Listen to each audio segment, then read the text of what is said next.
So, paano tayo mag-start mag-installing? So, first na gagawin natin ay sa search button, search natin yung Windows Security. Gawa ko ng video niya. Ayan. Next, hanapin natin yung virus threat protection. So, ibang operating system, iba rin yung interface niya. So, hanapin mo yung virus and threat protection. Pagkatapos nun, sa manage, yung real time i-off natin. Install tayo ng software. Close. Then next dyan, hanapin natin yung natin na WinRAR. Kasi yung Windows RAR siya yung mag-extract ng file natin. So, sa akin, yung WinRAR ko ay nandito sa yan, installer ko. Yan, ito. Then right click and then run administrator lang natin yan.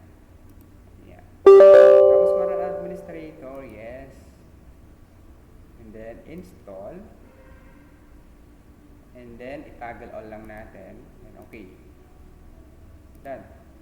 So okay na siya.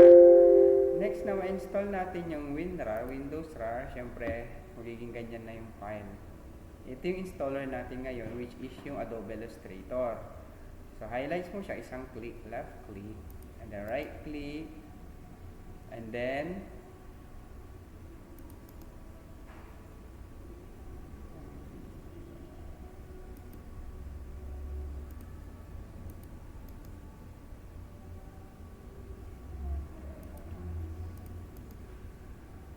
open with WinRAR. Yan. Open with WinRAR.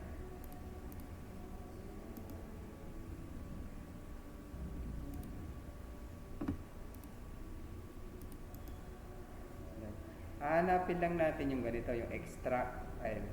Click natin. So kapag na-click na natin yan, ang mangyari sa kanya ngayon ay ganito na siya sa folder. Then itong folder na ito, dito tayo mag-open. To double click natin siya. And then hanapin natin Adobe 2020. Hanapin natin yung setup. Highlights natin yung setup.